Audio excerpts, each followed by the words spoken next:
ये देख तेरे को बता देता हूँ, ये वो कलम वाली बाई अपनी कलम से क्रांति लाना चाहती थी, काले वर्तमान को खत्म करना चाहती थी। कौन समझा उसकी बात को? मैं समझ के जा रहा हूँ, कुछ अच्छा करके जा रहा हूँ, लेकिन याद रखना यही खामोश एक दिन तेरे बच्चों के लिए रोना बन जाएगी।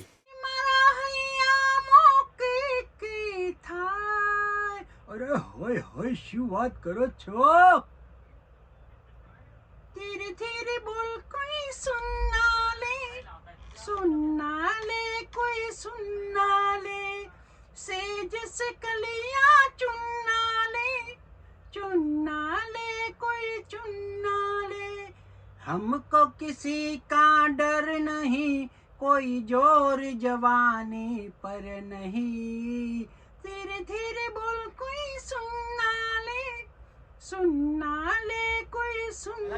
જૂના જમાના અમારા લગ્નમાં જ્યારે બેન્ડ બાજા આવતા હતા એટલે જ્યારે લોકો ગામવાળા જોવા ચડતા કે કયું બેન્ડ બાજા આવે છે, અને બેન્ડમાં બધાને મજા આવતી હતી, ગરબા ગાવાની, હિન્દી સોંગ વાગતા હોય, આજ મેરી યાર કી શાદી હે, જ્યારે વરરાજા ચોરીની અંદર જતા અને ગીત ગાવામાં આવતું, બહારો ફૂલ બરસાવો, પણ એ મજા અત્યારે રહી નથી. એટલે પહેલાં કરતાં અત્યારે ઓછા થઈ ગયા છે બેન્ડ.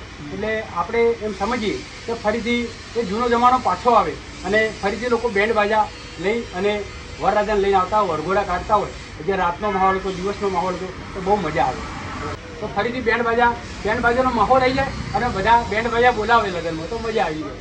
તો અમારી રોજીરોટી પણ ચાલુ રહે બજારી.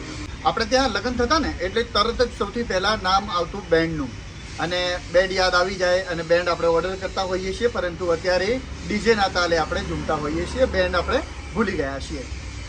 હું બેન્ડ તમે મારી પાછળ જોઈ શકતા હશો, અને મારી સાથે આ રાજા હિન્દુસ્તાની છે, જેમના કંઠે સરસ્વતી છે, અને એ કહે છે કે હું 101 અવાજથી મિમિક્રી કરું છું, 101 અવાજ અલગ અલગ અવાજથી. તેઓ મેલ અને ફિમેલ બંને વોઇસથી ગીતો ગાઈ શકે છે. તેમની સાથે સીધી વાત કરી. શું નામ તમારું? રાજા હિન્દુસ્તાની મિમિક્રી. અચ્છા, ક્યાંથી શીખ્યા તમે આ? જ્યારે ગુજરાતી ફિલ્મ આવી મેરુ માલણ જ્યારે રિલીઝ થઈ ત્યારે નાનો હતો, ત્યારે ગીતો બહુ સાંભળતો, અને મહેશભાઈ કનોડિયા, નરેશ કનોડિયા, આ લોકોના ગીતો સાંભળતા હું ધીરે ધીરે ગાતો હતો. કામ કરતા હું ગાતો શીખ્યો, અને રાજકુમારની ફિલ્મ એવી મરતે દમ તક આવી, ત્યારથી મેં ડાયલોગ બોલવાનું ચાલુ કર્યું. ધીરે ધીરે કરતાં ભગવાનની કૃપાથી, સરસ્વતી માની કૃપાથી અત્યારે હું 101 અવાજ નીકાળી શકું છું. બરાબર. અચ્છા, તમે અપંગ છો, બરાબર, છતાંય તમે કામ કરો? હા, કામ. કેટલા વર્ષથી કામ કરો? મિનિમમ આ 25-30 વર્ષથી હું કામ કરું છું. हे सोरा कणीती હું લાયો, હજારે ચૂડલો વિંધવાને. હે સોડી કડીથી કડલા લાયો, હજારે ચોડલો વિંધવાની. બેન્ડમાં એક તકલીફ છે કે અમે જેટલા બેન્ડમાં અમને પ્રોગ્રામ મળતા હતા, અત્યારે ડીજેનો માહોલ વધી ગયો, એટલું ઘણું બધું વધી ગયું છે કે આપના આધારે લોકો ગરબા રમે છે. અને જ્યારે તમારે તો કમાણીમાં પણ ફરક પડે? કમાણીમાં ઘણો ફરક પડી ગયો, કારણ કે બેન્ડ બાજામાં અમારે સિઝનમાં અમે આખા વર્ષનું 2 વર્ષનું કમાઈ લેતા હતા, પણ અત્યારે એવો માહોલ થઈ ગયો છે ક્યાંક ભાગ્યે જ અમને પ્રોગ્રામ મળે છે બેન્ડ બાજાના. બરાબર.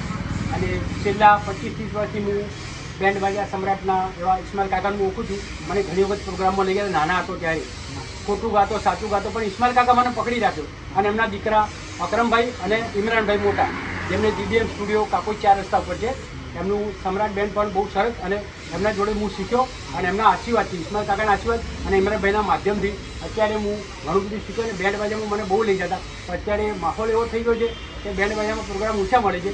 ઇમરાનભાઈના પ્રોગ્રામ મારે આવે છે, કોઈ ડાયરામાં, મિમિક્રીમાં કે લગ્ન પ્રસંગમાં ક્યાંક ગાવા લઈ જાય, પણ બેન્ડ બાજાના થોડા ઓછા પ્રોગ્રામ મળે છે.